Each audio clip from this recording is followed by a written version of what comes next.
Good evening, welcome to special debate. ఇటీవలి కాలంలో medical షాపులపైన drug control అధికారుల దాడులు పెరిగాయి. నిబంధనలకు విరుద్ధంగా మెడికల్ షాపులు నిర్వహిస్తున్నారని అధికారులు అంటున్నారు.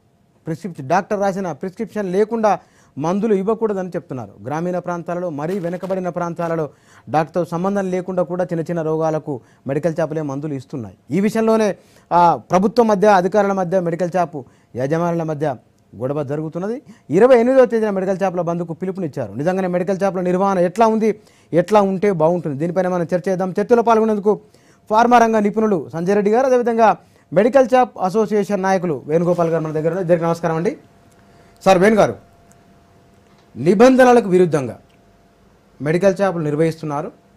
అందులో ఒక ఫార్మసిస్ట్ ఉండాలి, వారు లేకుండానే మందులు అమ్ముతున్నారు. కాబట్టి దాంతోపాటుగా హెవీ డ్రగ్స్ను కూడా డాక్టర్ చీటీ లేకుండానే ఇస్తున్నారు అనేది అధికారులు చెప్తున్నారు. మీరేమంటారు?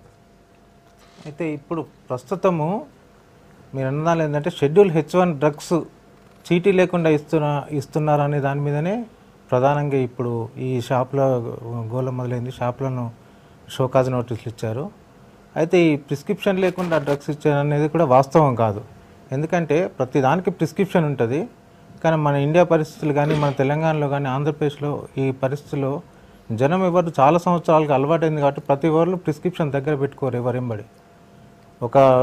ఒక బీపీ పేషెంట్ కానీ, ఒక షుగర్ పేషెంట్కి కానీ రాసి ఒక నెలలో, 2 నెలలు, 3 నెలలు కంటిన్యూగా వాడే మందులు ఉంటాయి.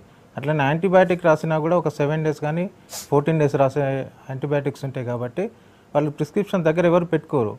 మామూలుగా ఎడ్యుకేటెడ్సే ఉంటారు కాబట్టి తప్పనిసరిగా వాళ్ళు రాసే మందులు వెంటనే కొనుక్కొని, మొత్తం కొనుక్కోలేని పరిస్థితుల్లో కొంత కొనుక్కొని వచ్చేసి మళ్ళీ 3 రోజులకు 4 రోజులకు వచ్చి అవే పాత స్ట్రిప్స్ తీసి చూపించమనో, లేకుంటే ఆ పేర్లు చదివిమనో. జనరల్గా ఏంటంటే మెడికల్ షాప్కు ప్రతి దగ్గర సరౌండింగ్స్ వాళ్ళే కస్టమర్స్ ఉంటారు. అంటే దాదాపు 100% తెలిసిన వాళ్ళే ఉంటారు. కాబట్టి వాళ్ళు వచ్చి అడిగంగానే ఇవ్వటం జరుగుతుంది. ఈ తనిఖీల మూలంగా ఏంటంటే కొంచెం హడావిడి వల్లనో ఆ మందులు చెప్పగానే ఇవ్వటం వల్ల ఆ పేరు మీద ఇప్పుడు వాళ్ళు తనిఖీలు చేసి మాకందరికి షోకాజ్ నోటీసులు 336 ఇచ్చారు. అయితే గతంలో కూడా ఇది చేశారు 3 నెలల క్రితము. అప్పుడు దాదాపు 600 షాపులని 10 రోజుల పాటు సస్పెండ్ చేశారు. మాకు అవేర్నెస్ ప్రోగ్రాం పెట్టారు. మేము అందరం అవేర్నెస్ ప్రోగ్రాంలో పాల్గొన్నాం. మేము కూడా మా దగ్గర అన్ని చోట్ల అవేర్నెస్ అయ్యాం. అయితే ఈసారి 960 షాపులలో తనిఖీలు చేశారు. కానీ ఒక 330 షాపులలో మాత్రమే వైలేట్గా వాళ్ళు గుర్తించారు. అంటే దాదాపు ఒక 60% మేము అవేర్నెస్ అయినట్టే. అంటే కొన్ని సంవత్సరాల కాలంగా జరగంది ఈ 3 నెలల్లో ఇంత మార్పు కనబడిందంటే రాబోయే కాలంలో ఇంకా మార్పు తెచ్చుకుంటాం. కాబట్టి ఈ మాత్రానికి 11 రోజులు మళ్ళీ సస్పెండ్ చేస్తామని ఒక వినబడుతుంది. కాబట్టి మా షాపుల ఆర్థిక పరిస్థితి కానీ, లోన్లు కానీ, పిల్లల చదువులకు కానీ, ఇవన్నిటికీ ఒక 10 రోజులు, నెలలో ఒక 3వ వంతు షాప్ బంద్ చేస్తే వాళ్ళ ఆర్థిక పరిస్థితి దిగజారుతుంది. దానివల్ల ఇంకేమైనా ప్రాబ్లమ్స్ వస్తాయని చెప్పి మేము వాళ్ళని అడగడం జరిగింది.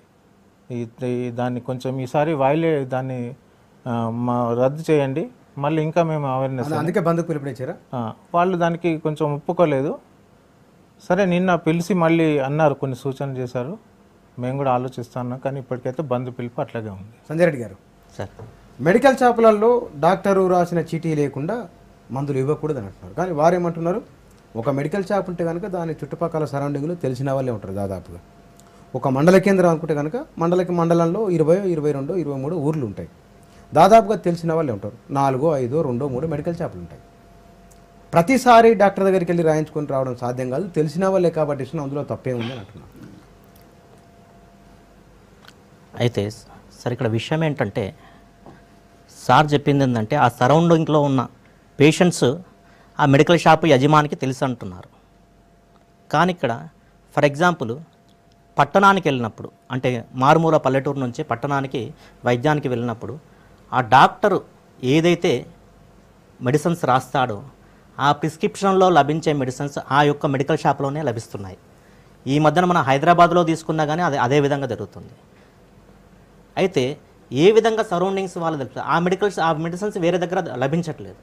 మరి దీనికి కారణం ఎవరు? తర్వాత అదే కాకుండా ఫార్మసీలో ఫార్మసిస్ట్ ఉంటే అదొక విధంగా ఉంటుంది. ఫార్మసీలో ఫార్మసిస్ట్ లేకుండా మెడిసిన్స్ ఏ విధంగా డిస్పెన్స్ చేస్తారు? అంతేకాకుండా మనకు చట్టంలోనే ఉంది, ఔషధ చట్టంలోనే ఉంది. ఆ ఔషధ చట్టం ప్రకారము కంపల్సరీ ఫార్మసీలో ఫార్మసిస్టే ఉండాలి, తర్వాత ప్రిస్క్రిప్షన్ బేస్ మీదనే మెడిసిన్స్ అనేది ఇవ్వాలి అనేది ఉంది. ఫర్ ఎగ్జాంపుల్ ఇప్పుడు సార్ చెప్పారు మనకు యాంటీబయాటిక్స్ కానీ షెడ్యూల్ హెచ్ కానీ షెడ్యూల్ H1 కానీ లేకపోతే షెడ్యూల్ ఎక్స్ డ్రగ్స్ కానీ అది ప్రిస్క్రిప్షన్ బేస్ మీదనే ఇవ్వాలి, అది చట్టంలోనే ఉంది. దానికి విరుద్ధంగా మనం చేయడానికి వీల్లేదు. ఎందుకంటే for example schedule H drugs కానీ H1 డ్రగ్స్ కానీ తీసుకుంటే అందులో నార్కోటిక్స్ ఉంటాయి, అదే కాకుండా యాంటీబయాటిక్స్ ఉంటాయి. యాంటీబయాటిక్స్ ఫర్ ఎగ్జాంపుల్ అమాక్సిలిన్ కానీ క్లావ్లినిక్ యాసిడ్ కానీ లేకపోతే 4th జనరేషన్ సెఫలోస్పోరిన్స్ అనేవి ఉంటాయి. అది జస్ట్ ఒక 1 వీక్ నుంచి 12 డేస్ మాత్రమే అవి మనం వాడాలి. కానీ పేషెంట్ ఏం చేస్తుండంటే ఒక చిట్టి తీసుకొని ఏదైతే ఆ స్ట్రిప్ ఉంటుందో, ఆ ఖాళీ అయిన స్ట్రిప్ ఉంటుందో స్ట్రిప్ తీసుకొని మాకు ఈ మెడిసిన్స్ కావాలని చెప్తున్నాడు. ఆ ప్లేస్లో ఫార్మసిస్ట్ ఉంటే ఆ పేషెంట్ కౌన్సిలింగ్ చేయగలుగుతాడు. ఇది ఇంతవరకే యూజ్ చేయాలండి, లేకపోతే ఇంతకన్నా ఎక్కువ యూజ్ చేయకూడదని చెప్తారు. కానీ ఏదైతే ఈ ఫార్మసీలో ఫార్మసిస్ట్ ఉండకపోవడం వల్ల ఏదైతే ఫార్మసీ ఓనర్లు వాళ్ళు విచ్చలవిడిగా అమ్మేస్తున్నారు. దాన్ని ఎందుకు అమ్మేస్తున్నారని మీరు క్వశ్చన్ చేయొచ్చు. దానికి ఒక స్కీమ్ ఉంది, మనకు తెలియని ఎన్నో ఉన్నాయి. దానికి ఒక స్కీమ్ ఉంది. ఫర్ ఎగ్జాంపుల్ ఒక యాంటీబయాటిక్ స్ట్రిప్ తీసుకుంటే దాని ఖరీదు వచ్చేసి దాదాపు 130 రూపీస్ ఉంటుంది. అది మనకు ఎంఆర్పి రేటు. కానీ వీళ్ళకు ఏదైతే యజమానులకు వచ్చే రేట్ అయితే ఉంటుందో అది దాదాపు ఒక 60 రూపీస్ ఉంటుంది. అంటే అది కాకుండా దానికి అదొక 10 స్ట్రిప్స్ కొంటే వాళ్ళకు 5 స్ట్రిప్స్ ఫ్రీ. అంటే ఈ విధంగా ఎన్నో ఆఫర్స్ ఉన్నాయి. దీన్ని బేస్ చేసుకుని వాళ్ళు విచ్చలవిడిగా అమ్మేస్తున్నారు. యాంటీబయాటిక్స్ ఒక రెసిస్టెన్స్ పెరిగిందంటే ఈ మధ్యనే మనకు WHO కానీ వరల్డ్ హెల్త్ ఆర్గనైజేషనే కానీ లేకుంటే మనకు మెడికల్ కౌన్సిల్ ఏంటంటే ప్రతిదానికి డాక్టరు రాసిన చీటీ ఉండాలంటే అది సాధ్యమయ్యేదేనా? That basic question. ప్రతిదానికి డాక్టర్ రాసే చీటీ అంటే కంపల్సరీ అంటే ఓవర్ ది కౌంటర్ డ్రగ్స్ కంటే అవసరం లేదు. ఏదైతే షెడ్యూల్ హెచ్ కానీ H1 డ్రగ్స్ కంపల్సరీ దానికి ప్రిస్క్రిప్షన్ తీసుకోవాలి. దాంట్లో యాంటీబయాటిక్స్ వస్తాయి, తర్వాత సెడేటివ్స్ వస్తాయి, హిప్నాటిక్స్ అని ఉంటాయి, తర్వాత డిప్రెషన్ టాబ్లెట్స్ ఉంటాయి. ఇవన్నీ ఆ కోవలోకి వస్తాయి. వాటిని ఇచ్చలవిడిగా ఇచ్చేస్తే ఇప్పుడు కొడైన్ సిరప్స్ కానీ లేకపోతే తగ్గు సిరప్స్ కానీ వాటిని విచ్చలవిడిగా ఇచ్చేస్తే దాని యొక్క రెసిస్టెన్స్ పవర్ అనేది పెరిగిపోతుంది. వాళ్ళకి ఏ మందులు పనిచేయి. ఒక శాస్త్రవేత్త ఒక మందును కనిపెట్టడానికి 20 సంవత్సరాల టైం తీసుకుంటుంది. మొన్న శాస్త్రవేత్తలు కూడా ఒక స్టేట్మెంట్ ఇచ్చారు, మేము 20 సంవత్సరాల టైం పడుతుంది, మేము కొత్త మాలిక్యూల్స్ ఎక్కడి నుంచి కనిపెట్టాలంటున్నారు. అంటే దీనికి ఒకటి గవర్నమెంట్ ఇప్పుడు ఏదైతే చేస్తుందో తనిఖీలు అది సరి అయిన తనిఖీలే. ఎందుకంటే పక్క రాష్ట్రాల్లో కూడా ఇవి ఇంప్లిమెంట్ అవుతున్నాయి. ఇప్పుడు కొత్త రాష్ట్రం వచ్చింది కాబట్టి వాళ్ళు ఇంప్లిమెంట్ చేయడానికి ట్రై చేస్తున్నారు. దీనిలో ఏ సందేహం లేదు. మెడికల్ షాపుల పట్ల మీకున్న అభ్యంతరం ఏమిటి? మెడికల్ షాపుల పట్ల మాకున్న అభ్యంతరం ఏంటంటే ఫార్మసీ చేసిన వ్యక్తి ఏదైతే ఫార్మసిస్ట్ ఉన్నాడో ఆయనే దాదాపు ఒక 6 సంవత్సరాలు ఒక 50 సబ్జెక్టులు చదివి ఉత్తీర్ణుడు అవుతున్నాడు. ఫార్మసీ ఉత్తీర్ణుడు అయిన తర్వాత కన్సర్న్డ్ ఫార్మసీ కౌన్సిల్లో రిజిస్ట్రేషన్ చేసుకొని ఫార్మసీ ప్రాక్టీస్ చేసుకోవాలి. ఫార్మసీ ప్రాక్టీస్ చేసుకోవాలంటే వాళ్ళకు సమ్ ఎకనామికల్ బ్యాక్గ్రౌండ్ లేకపోవడం వల్ల మెడికల్ షాప్ ఎస్టాబ్లిష్ చేసుకోవట్లేదు. మెడికల్ షాప్ ఎస్టాబ్లిష్ చేసుకోకపోవడం వల్ల ఏదైతే owners of the pharmacies medical shops ఎవరైతే ఉన్నారో వాళ్ళు వీళ్ళ యొక్క లూప్ హోల్ను క్యాచ్ చేసుకొని వాళ్ళను ఏదో విధంగా వాళ్ళకు తక్కువ అమౌంట్ ఇచ్చేసేసి వాళ్ళు పెట్టుకుంటున్నారు. సర్వేల్ గారు, ఇప్పుడు వాళ్ళ లూప్ హోల్స్ అంటున్నారు, అది రాంగ్ అండి. ఇప్పుడు ఆల్రెడీ ఎన్ని షాపులు ఉన్నాయి, అన్ని షాపులలో తప్పనిసరిగా ఫార్మసిస్టులు ఉన్నారు, లేరని మీరు చెప్పడానికి లేదు. ఎందుకంటే లేకుంటే లైసెన్సే ఇవ్వరు. అయితే వాళ్ళు ఆ సందర్భంగా ఉంటున్నారా లేదా అనేది వేరే విషయం. తర్వాత మీరు అమాక్సిలిన్ అన్నారు. ఇప్పుడు ఎప్పుడైతే రేట్ ఎక్కువ ఉండి బాగా సంపాదిస్తున్నారు అనుకున్నప్పుడు అది గవర్నమెంట్ రేటు వాళ్ళ మీద ఆధారపడి ఉంటుంది. వాళ్ళు 60 రూపాయలు అంటే 62 రూపాయలే చేయొచ్చు, 130 రూపాయలు పెట్టాల్సిన పని లేదు. కంపెనీ నుంచి స్కీమ్స్ అవేర్ చేయాల్సిన పని లేదు. కాబట్టి అది గవర్నమెంట్ దాని మీద, కానీ దానికి బాధ్యత మెడికల్ షాప్ వాడు ఎంత మాత్రం కాదు. మెడికల్ షాప్ ఎంఆర్పికి వస్తే దానికంటే ఎక్కువ అమ్మితే చర్య తీసుకోవాలి. 130 రూపాయలు ఉన్నదాన్ని 135 రూపాయలు కానీ 1 రూపాయి ఎక్కువ వేసినా చర్య తీసుకోవచ్చు. కానీ తక్కువ అమ్మితే ఎవరు ఆబ్జెక్షన్ చేయడానికి వీల్లేదు. ఎందుకంటే అది గవర్నమెంట్ ప్రిస్క్రైబ్ చేసిన దాన్ని 130 అయినప్పుడు 130 ఖచ్చితంగా అమ్ముతారు, లేకపోతే తక్కువకు అమ్ముతారు. అంతేగాని దాన్ని గవర్నమెంట్ మీద దాని మీద మేము కలిసి ఒత్తిడి తీసుకురావాలి. కానీ ఇందులో మీరు వేరు మేము గవర్నమెంట్ చేసేదానికి మమ్మల్ని బాధ్యులను చేస్తే ఎట్లా అంటున్నారు? ఇప్పుడు గవర్నమెంట్ చేసేదానికి మమ్మల్ని బాధ్యత ఎట్లా అంటే ఇక్కడ గవర్నమెంట్ ఏమీ చేయట్లేదు. గవర్నమెంట్ వాళ్ళ విధులు వాళ్ళు సక్రమంగా నిర్వర్తిస్తున్నారు. ఔషధ నియంత్రణ శాఖ యొక్క విధులు ఏంటండి? ఫార్మసీలో ఫార్మసిస్ట్ ఉన్నాడా లేదా? మ్యానుఫ్యాక్చర్ మీద ఎంఆర్పి అమాక్సిలిన్ మీద రేటు ముద్రించేది గవర్నమెంట్ యాక్ట్ ప్రకారంగా. ఔషధ నియంత్రణ అధికారులకు సంబంధం లేదు కదా సార్. ఔషధ నియంత్రణ శాఖ అధికారుల విధులు ఏంటండి? వాళ్ళు ఫార్మసిస్ట్ ఉన్నాడా లేడా అనేది అదొక ఫంక్షన్ వాళ్ళది. తర్వాత అంతేకాకుండా ఫార్మసీలో డిస్ప్లే ఫార్మసిస్ట్ యొక్క సర్టిఫికేట్ డిస్ప్లే అయ్యి ఉందా లేదా అనేది. తర్వాత నెక్స్ట్ స్పూరియస్ డ్రగ్స్ ఏమన్నా ఉన్నాయా అంటే ఇలాంటి ఇన్స్పెక్షన్ చేయడం ఔషధ నియంత్రణ శాఖ యొక్క విధి. వాళ్ళ విధిని వాళ్ళు సక్రమంగా నిర్వర్తిస్తున్నారు. నిర్వర్తిస్తున్నప్పుడు ఈ బంద్ చేయవలసిన అవసరం ఏముంది? ఇప్పుడు మేము అనేది వాళ్ళు విధులు నిర్వహిస్తుంటే వారు అడ్డుకోవట్లేదు. ఎందుకంటే అడ్డుకోవటమో లేకుంటే అది చేయట్లేదు. వారికి ఏం చెప్పలేకనే మా బాధలు చెప్పుకొని వేరే గవర్నమెంట్ కానీ వాళ్ళకి కానీ చెప్పుకొని ఎట్లయిన పరిస్థితుల్లో మాత్రమే మేము బంద్ కావాలంటే మమ్మల్ని మేము నష్టం చేసుకుంటున్నాం, కొంత ప్రజలకు అసౌకర్యం కలుగజేస్తున్నాం. కానీ మేము వాళ్ళ మీద ఒత్తిడి తేవటమో లేకుంటే ఇట్లా చేయండి అట్లా చేయండి అని మేము ఒత్తిడి. ఇక ఫార్మసిస్ట్ విషయానికి వస్తే ఫార్మసిస్ట్ ఉండాలని నిబంధన కరెక్టే, కానీ అది ఎప్పుడు 1940-48 మన బ్రిటిష్ కాలంలో. అప్పుడు మనకి ఇండియాకే స్వాతంత్రం లేదు, అసలు మన తెలంగాణ ఎక్కడ ఉంది. చట్టాలని కాదనట్లేదు, ఇప్పటికి అవే చట్టాలు నడుస్తుంటే చట్టాలని మనం గౌరవించాలి. మేమేమంటున్నామంటే ఆ చట్టాలని గౌరవించమంటలేము, ఆ చట్టాలని మార్చమంటున్నాం. ఆ చట్టాలని మార్చడానికి మా వంతు ప్రయత్నం ఏమన్నా ఉంటే మేము చేస్తున్నాం. ఏం మార్చాలి దాంట్లో? ఇప్పుడు 1969లో ఒకసారి ఫార్మసిస్ట్లో కొరత ఉందని చెప్పి అందరికీ మెడికల్ షాప్ల యజమానులకే మందులు అమ్మాలని ఒక సర్టిఫికేట్ ఇచ్చారు. అట్లనే ఇప్పుడు మాకు కూడా ఇవ్వమని, మేము ఇన్ని సంవత్సరాలు ఉంది కదా మాకు కూడా ఇవ్వమంటున్నాం. ఇప్పుడు ఇవ్వమని చెప్పి మాకు అమలయ్యేదాకా కూడా మా షాప్లో ఫార్మసిస్ట్ ఉంటున్నాడు. ఏ రోజు కూడా మేము ఫార్మసిస్టు లేకుండా కానీ చేయకుండా కానీ అట్లా ఏం చేయట్లేదు. కాబట్టి మాకు దాని గురించి కూడా ఒక డిమాండ్ ఉంది. అయితే అది ఇప్పుడు ప్రస్తుతం దాన్ని మేము చేయట్లేదు. ముందు ఈ షెడ్యూల్ H1 డ్రగ్స్ గురించి ఇప్పుడు మీరు షెడ్యూల్ H1 డ్రగ్ అని అంటున్నారు. ఒక దగ్గర ఎవరో తెలిసిన వాళ్ళు డాక్టరు ఫోన్ చేస్తే మీరు చెప్పిన H1 డ్రగ్ విషయంలోనే ఒక మందు ఇవ్వమని చెప్తే అది నాయిస్ ఫోన్లో ఏదో అంతరాయం అయ్యో ఇంకేదో ఇబ్బంది అయ్యి ఆయన సేమ్ పేరు ఉన్నది ఒక స్పెల్లింగ్ మిస్టేక్ అయింది, ఆయన వేరే మందు ఇస్తే ఆ మందులు వాడిన వాళ్ళు రియాక్షన్ అయ్యి చనిపోయారు అనేది. మరి దాన్ని ఎట్లా జస్టిఫై చేసుకుంటారు? అవును, అది ఇప్పుడు కరెక్టే. అయితే ఈ సెల్ ఫోన్లో ఇప్పుడు ఏం చేస్తున్నానంటే డాక్టర్స్ మా షాప్కి వచ్చి సెల్ ఫోన్లో మాట్లాడుతున్నారు. మొన్న ఈ 336 చేసిన కేసులలో కూడా వాళ్ళు ఇన్స్పెక్షన్కి వచ్చి అదే పద్ధతి కొన్ని చోట్ల అనుసరించారు. సెల్ ఫోన్లో మా బ్రదర్ డాక్టర్ ఉన్నాడని లేకుంటే మా సిస్టర్ డాక్టర్ ఉన్నాడని చెప్పించారు. మీరు చెప్పింది వాస్తవమే. అట్టి దాంట్లో మట్టి ఖచ్చితంగా షాప్ యజమాని మీద కానీ వాళ్ళ మీద కానీ ఖచ్చితంగా చర్య తీసుకోవాల్సిందే. ఎప్పుడు ప్రాణానికి ఒకళ్ళకి తక్కువ ఒకళ్ళకి ఎక్కువ కాదు. నా ప్రాణం నాకు ఎంత విలువనో అవతల పేషెంట్ ప్రాణం అంతే. మేమెంత మానవతా దృక్పథంతోనే ఉన్నాం, కానీ ఇక్కడ అవతలను బాధించాలనో అవతలను చేయాలనో లేదు. ఇప్పుడు మన విధానం కూడా మారింది. ఇప్పుడు ప్రిస్క్రిప్షన్ అనేది కూడా మీరు ఇంతకుముందు మనకు ప్రిస్క్రిప్షన్ ఉండే, ఇప్పుడు సెల్ ఫోన్లో ఫోటో తీసుకొని వచ్చి చూపిస్తున్నారు. మనం దానికి ఇవ్వాలా వద్దా అనేది మన మానవతా దృక్పథానికి మనం వదిలేస్తే తప్పనిసరిగా ఇవ్వాల్సిందే. ఖచ్చితంగా మీరు చెప్పాలి. కమ్యూనికేషన్ టెక్నాలజీ ఉంది కాబట్టి ఫోన్లో డాక్టర్ రాసిన చీటీ అది తడిచిపోయి ఉండొచ్చు, ఏమైనా ఉండొచ్చు, లేదా ఆయన పడిపోయి ఉండొచ్చు. తెలివిగలవాడు ముందు జాగ్రత్త ఫోటో తీసుకుంటాడు. చిన్న విషయం సార్, టెక్నాలజీ ఎంతైనా డెవలప్ కావచ్చు, కానీ ఆరోగ్యం అనేది ఎప్పటికైనా ఆరోగ్యమే. ఆ రోగం అనేది డిసీజ్ అనేది రోగం. టెక్నాలజీ డెవలప్ అయ్యని చెప్పేసి పేషెంట్కు డాక్టరు సర్జరీ అనేది ఏదో వీడియోలో చేయట్లేదు కదా, వాట్సాప్ ద్వారా చేయట్లేదు కదా, లేకపోతే ఫేస్బుక్ ద్వారా చేయట్లేదు కదా. అంటే ఇది పద్ధతి కాదు, ఇది పద్ధతి కాదు. సో టెక్నాలజీ డెవలప్ అయినప్పుడు డాక్టర్ చేసే ఫంక్షన్ డాక్టర్ చేయవలసిందే. మన సార్ ఏమంటున్నారంటే ఇదేదో చట్టాలు అనేవి బ్రిటిష్ కాలం నాటివి వచ్చినాయంట. చట్టాలు ప్రతి ఒక్కటి బ్రిటిష్ కాలం నాటివే ఉన్నాయి, ఇప్పుడు కొత్తగా ఏం చట్టాలు లేవు. బ్రిటిష్ మేము ఇప్పుడు ఆ చట్టాన్ని గౌరవించట్లేదు అంటున్నాం. ఇప్పటికి గౌరవిస్తేనే కదా ఇప్పుడు మాకు ఇవన్నీ జరిగేటి. సార్ గౌరవించకపోవడం కాదు. కాకపోతే సార్ అప్పుడేమైందంటే మందులు ఒక మిశ్రమంగా అన్ని కలిపి తయారు చేసేవాళ్ళు. ఇప్పుడు అట్లా కాదు కదా. సేఫ్ ప్యాకింగ్లో ఎక్స్పైరీ డేటు, మ్యానుఫ్యాక్చర్ డేటు, తర్వాత అన్నీ వస్తున్నాయి, బ్యాచ్ నెంబర్ ఇంక్లూడ్.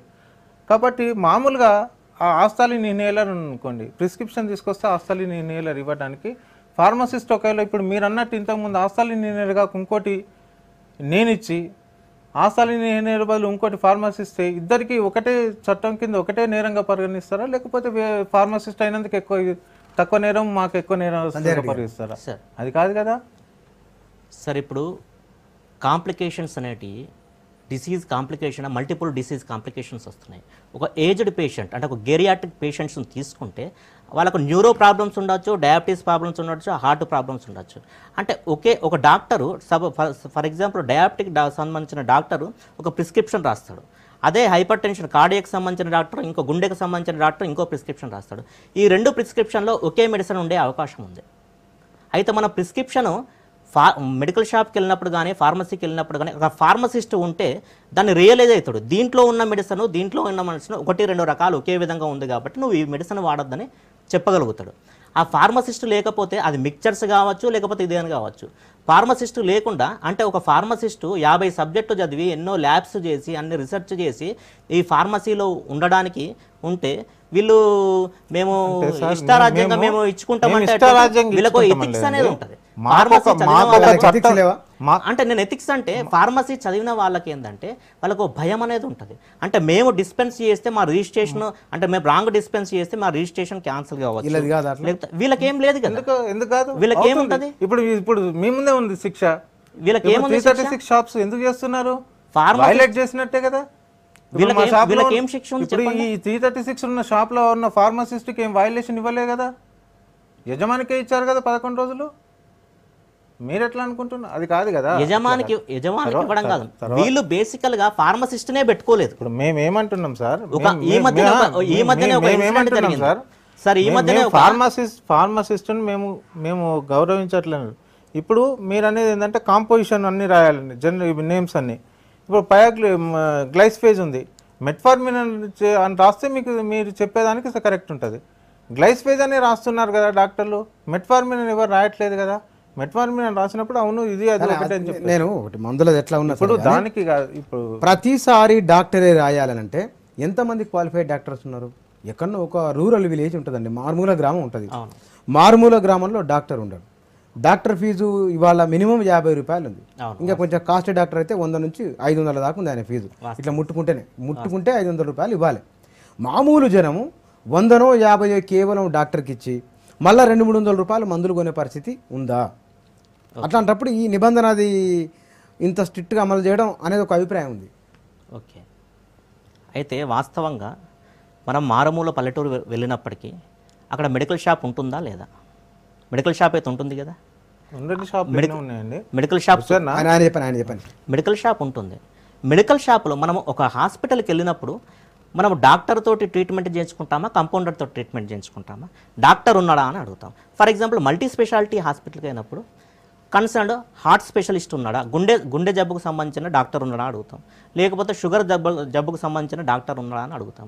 ఆ డాక్టర్ తోటే మనం ట్రీట్మెంట్కి చేసుకుంటాం. కానీ మనము డెంటల్ డాక్టర్ దగ్గర వెళ్ళి మెంటల్ ట్రీట్మెంట్ అయితే చేయించుకోం కదా. అంటే ఇక్కడ విషయం ఏంటంటే ఏ ప్రొఫెషన్ వాళ్ళు ఆ పనే. మన దగ్గర ఎంతమందికి ఉండాల్సిన డాక్టర్లు ఎంతమందికి ఉన్నారు? మనకు దాదాపు ప్రతి 1750కి ఒక డాక్టర్ ఉండాలి. ఉన్నారా? మనకు లేదు. ఎంత కొరత ఉంది? కొరత అనేది చాలా ఉంది. తర్వాత మేము అనేది ఏంటంటే ఆ కొరత ఉన్నది కాబట్టి మనకు WHO వరల్డ్ హెల్త్ ఆర్గనైజేషన్ ప్రపంచ ఆరోగ్య సంస్థ అంచనాల ప్రకారము పాపులేషన్ని బట్టి ఒక ఫార్మసిస్ట్ ఉండాలని చెప్పారు. అంటే 2500 జనాభాకు ఒక ఫార్మసిస్టు ఉండాలనేది WHO అంచనాల ప్రకారంగా వాళ్ళే వాళ్ళు వరల్డ్ హెల్త్ అసెంబ్లీలో వాళ్ళు పేర్కొన్నారు. అయితే మనకు ఇప్పుడు మన తెలంగాణ రాష్ట్రంలోని 10 జిల్లాల్లో దాదాపు 25,000 మెడికల్ షాపులు ఉన్నాయి. మన తెలంగాణ జనాభా వచ్చేసి 4.5 కోట్ల జనాభా ఉంది. అంటే ఇక్కడ కావాల్సిన దానికన్నా మెడికల్ షాప్స్ ఎక్కువనే ఉన్నాయి. కానీ ఇక్కడ ఒక్క నిమిషం సార్, కానీ ఇక్కడ క్వాలిఫైడ్ ఫార్మసిస్ట్ అనేవాడు లేడు. క్వాలిఫైడ్ ఫార్మసిస్ట్ ఉంటే ఇలాంటి డాక్టర్లే కొరత ఉందని సార్ చెప్తున్నారు. డాక్టర్లే ప్రిస్క్రిప్షన్ రాయినప్పుడు ఫార్మసిస్ట్ ఉండి ఇవ్వడానికి ఎక్కడ ఉంది? అంటే ఫార్మసిస్ట్ ఏమో ఇవ్వదు కానీ వీళ్ళు ఇవ్వడానికి ఊర్లలో ఇప్పటికీ ఆర్ఎంపీ డాక్టర్లు సైకిళ్ళ మీద పోయి గ్రామాల్లో చిన్న గ్రామాల్లో వెళ్ళి డబ్బు మందులు ఇచ్చొస్తున్నారు. మరి వాళ్ళ విద్యార్థులను ప్రశ్నిస్తే వాళ్ళ భారతదేశం అంధకారం అయిపోతుంది. డాక్టర్స్ లేక, పేషెంట్ లేక. మొన్న శ్రీశైలం అడవుల్లోకి వెళ్ళి ఒక డాక్టర్ని తీసుకుపోయి ఇక మెడిసిన్స్ అన్ని ఇచ్చాం. వాళ్ళు విష జ్వరాలతో చచ్చిపోతుంటే మనం ఏం చేస్తున్నాం? మన పౌరులుగా ఇవాళ సిటీలో నాకెంత ఈ భారతదేశంలో హక్కు ఉందో ఆదివాసికి కూడా అంతే హక్కు ఉంది. మరి వాళ్ళకి ఎక్కడ మనం ఏం చేస్తున్నాం? మనం కోఆర్డినేట్ చేసుకోవచ్చు కదా. మీరు మమ్మల్ని విమర్శించే బదులు మనం ఒక పాలసీని వ్యతిరేకించి ఆ పాలసీని జనందరికి ఇప్పుడు మన అల్టిమేట్గా అందరం జనం కోసమే ఉన్నాం, జనం కోసమే చేయాలనుకున్నాం. జనం కోసం చేయాలనుకున్నప్పుడు అల్టిమేట్గా మనం ఆ పాలసీలను మార్చడానికి చేయొచ్చు. మేము అడిగేది కూడా ఏంటంటే మాకు 69లో ఇచ్చారు ఆల్రెడీ, మన ఆంధ్రప్రదేశ్ గవర్నమెంట్స్ ఉన్నప్పుడు ఇచ్చారు 69లో, అట్లాగే మాకు కూడా ఇయ్యమంటున్నాం. ఈ నిబంధన ఒకటి తొలగిపోతుంది. తర్వాత ఇప్పుడు కొత్తగా వచ్చే ఫార్మసీలు పెట్టుకోవచ్చు, వాళ్ళకేమీ ఎవరికేమీ అభ్యంతరం లేదు, మేమేమన్నా వాళ్ళకు వద్దని ఏమనట్లేదు.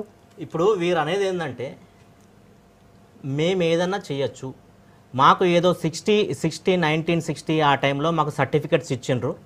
అది 1960 టైంలో సర్టిఫికెట్ సి, సర్టిఫికెట్ డి అని డ్రగ్స్ కంట్రోల్ అడ్మినిస్ట్రేషన్ ఔషధ నియంత్రణ శాఖ వాళ్ళు ఇచ్చారు. ఎందుకంటే అప్పుడు కాలేజెస్ లేవు, ఫార్మసిస్టులు లేరు కాబట్టి ఏదో బేస్ మీదుగా వాళ్ళు ఇచ్చారు. ఇప్పుడు దాదాపు భారతదేశంలో 1250 ఫార్మసీ కాలేజీలు ఉంటే 148 ఫార్మసీ కాలేజీలు మన తెలంగాణ రాష్ట్రంలోనే ఉన్నాయి. ఇందులో ప్రతి సంవత్సరము పాస్డ్ అవుట్ అయ్యి, అంటే డిప్లొమా ఇన్ ఫార్మసీ కానీ, బి ఫార్మసీ కానీ, ఎం ఫార్మసీ కానీ పాస్డ్ అవుట్ అయ్యి వచ్చే వాళ్ళ సంఖ్య దాదాపు 15,000 అభ్యర్థులు ఉన్నారు. వీళ్ళకి ఎంప్లాయ్మెంట్ ఎక్కడ వస్తుందండి? అంటే మేము రిజిస్ట్రేషన్ చేసుకొని దాదాపు ఒక 50, ఒక్క నిమిషం సార్ ప్లీజ్, ఒక 50 సబ్జెక్టులు మేము అభ్యసించి ఒక 6 సంవత్సరాలు చదివి మేము ట్రైనింగ్లు చేసి మేము పెట్టుకోవడానికి మాకు ఏంటంటే మాకు ఎకనామికల్ బ్యాక్గ్రౌండ్ లేకపోవడం చాలా మంది ఫార్మసిస్టులు బడుగు బలహీన వర్గాల ఏమండి సార్ ఎకనామికల్ గా ఉన్న వాళ్ళు ఇప్పుడు మేము ఎకనామికల్ వీళ్ళు ఉన్న వాళ్ళని మేము పెట్టుకోవద్దని చెప్పట్లేదు, కానీ ఆ ఫార్మసీ అనేది, మెడికల్ షాప్ అనేది ఫార్మసిస్ట్ సర్టిఫికేట్ పైన మీరు పెట్టుకుంటున్నారు, డ్రగ్ లైసెన్స్ ఇష్యూ చేస్తున్నారు, దాని మీద మీరు పెట్టుకుంటున్నారు. ఫార్మసిస్ట్ని కూడా మీరు పెట్టుకుని అంటున్నాం మేము. ఎన్ని మెడికల్ షాపులలో ఏ రోగానికి ఏ మందు ఇచ్చే వాళ్ళు తెలిసిన వాళ్ళు, మందులపైన అవగాహన ఉన్న వాళ్ళు ఎంతమంది ఉన్నారు?